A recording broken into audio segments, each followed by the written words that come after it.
आणि त्या काँक्रिटीकरणावरती आमची लोक उभे राहतील आणि ते व्यवस्थित काम होते ते बघतील.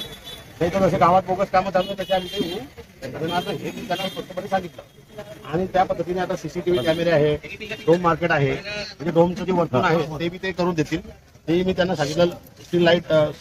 स्ट्रीट लाईटचे जे पोल आहे हे बी करून देतील. फक्त माझी त्यांची भोगोटा पावतीच्या बाबतीत मला माहिती नव्हती, म्हणून मी त्यांच्याविषयी ते बोललो नाही. ते मी त्याच्याशी बोलतो, कारण भोगोटा पावती तर त्यांना लावावीच लागेल आज उद्या. आणि महत्वाचा विषय काय आहे की आता आहे दसरा आणि दिवाळी. आता दसरा आणि दिवाळीमध्ये हे जे काही चाललेलं आहे हे काही योग्य नाही आहे. पहिली गोष्ट तर भुसावळ शहराचं वातावरण दूषित करण्याचा हा प्रयत्न आहे. भुसावळ शहरामध्ये जर चांगल्या पद्धतीने सर्व चाललेलं आहे तर या ठिकाणी काही राजकीय पद्धतीने एक डिवायडर टाकून एक सामाजिक डिवायडर टाकलं जाते आहे. म्हणजे आणि समाजामध्ये जाती त्याही परिस्थितीमध्ये आपण चुकीचा पाऊल आपण उचलायचं नाहीये. व्यापारी जे आहे त्यांना समजवण्याची जबाबदारी माझी आहे. त्याची चिंता करायची गरज नाही. किती आले तरी आता त्यांना जर उपोषण मांडायचं होतं किंवा काही करायचं होतं, त्यांच्या काही मागण्या असतील तर त्यांनी जे इथे उपोषण सुरू केलं पहिले ते चुकीचं आहे. ते करायला नको पाहिजे होतं. तुम्हाला जर करायचं आहे तर नगरपालिकेजवळ करा जाऊन. मागण्या तुमच्या कोणाची आहे? नगरपालिकेची आहे तर नगरपालिकेशी करा. तर त्यांनी जाणून बुजून इथे केला आणि गावातल्या काही व्यापाऱ्यांची इच्छा नसताना सुद्धा दुकानं बंद केले. त्याची सुद्धा माहिती माझ्याकडे आली. भानगडी सुद्धा झाल्या त्याच्यामध्ये. तर या पद्धतीचं जे कार्य आहे ते आपल्याला काही मान्य नाहीये. आणि आपण सांगितलं किंवा शांतता ठेवा.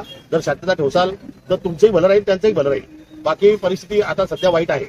बेरोजगारीने लोक परेशान आहे. आणि कोणाच्या पोटावर मारू नका. पोटावर मारलं तर कोणी ऐकत नाही.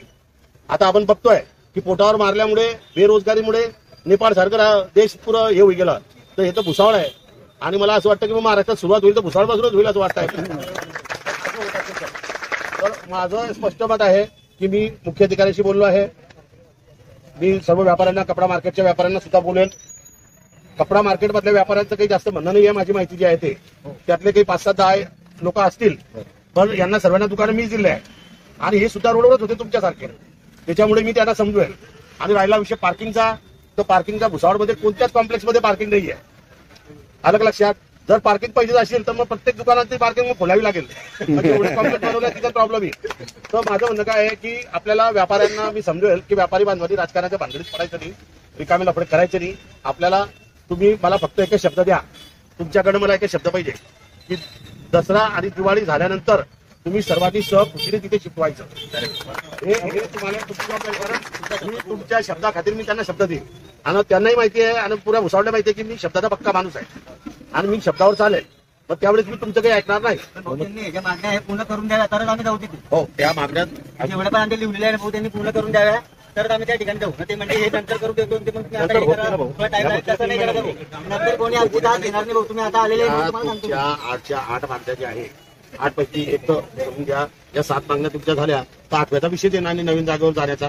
बरोबर आहे. म्हणजे आणि हा 8 दसरा दिवाळीचा विषय पण म्हणजे 6 मागण्या आहेत तुमच्या. या 6च्या 6 मागण्या तुमच्या पूर्ण होतील. त्याची चिंता तुम्ही करायची गरज नाही. एवढा 6 मागण्यांचा विषय आपण करू. आता काही लोक कसे आहे वेगळ्या वेगळ्या पद्धतीचे तुम्हाला उचकवतील, त्यांना उचकवतील. आला लक्षात, दोघे बाजूने उचकवतील आणि ते त्यांची पुढे शिकायला बघतील. पण आता सणासुदाचे दिवस आहे. भुसावळात शांतता पाहिजे एवढंच माझं मत आहे. तुम्ही चिंता करू नका. या 6च्या 6 मागण्या तुमच्या पूर्ण होतील. त्याची चिंता न करता आपण दिवाळीनंतर लगेच तुम्ही तिथे शिफ्ट तयार ठेवा. कारण याला जरी आता त्यांनी वर्क ऑर्डर जरी काढली आहे तर आता फक्त कशाची वर्क ऑर्डर काढली आहे तर कॉन्क्रिटीकरणाची. अलग तर कॉन्क्रिटीकरण आणि हे जे वरचं डोम आहे हे तयार करायला आणि त्याला तुमचं हे जे क्युरिंग आहे क्युरिंग सुद्धा त्याला 15 दिवस लागतील. क्युरिंगला 15 दिवस लागतील. तर यांना करायला तयार करायला बरे. आता आज त्यांनी जेसीबी आणलं. ते मी दुपारी 12 वाजेला फोन केला तर तिथे जेसीबी आलं. लक्षात. तर त्याच्यानंतर आता माझं मत आहे की तुम्ही हे जे आहे हे उपोषण मिटवावं. मुख्य अधिकाऱ्यांशी माझी चर्चा झालेली आहे. चिंता करता कामा नये. आणि मी तुम्हाला शब्द देतो की या 6च्या 6 मागण्या तुमच्या पूर्ण होतील. मग त्याच्यासाठी जर उद्या लढायची गरज पडली तर तुमच्यासाठी तुमच्याबरोबर मी उपोषणाला बसेल.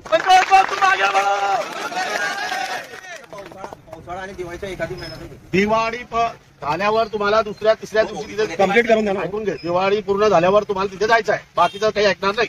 हे लिहिन ते लिहिन. या 6 मागण्या तुमच्या पूर्ण करून देतो बस. दिवाळीनंतर 4 दिवस धंदा असतो. कोणी असो. भाऊची चिंता तुम्ही नका. दिवाळी झाल्यावर तुम्हाला दिवाळी झाल्यावर 4थ्या दिवशी तिथे जायचं आहे बस. बाकी काही ऐकणार नाही. काही मला माहिती आहे ते सांगायचं नाही. दिवाळी झाल्या तर 4थ्या दिवशी तिथे जायचं आहे. मग बाकी तुम्ही चिंता काय करता ऐकून घ्या. पहिले जर दुकानात बसलाय बी ना तर तरी तुम्हाला पक्के दुकान बांधून देईल. काय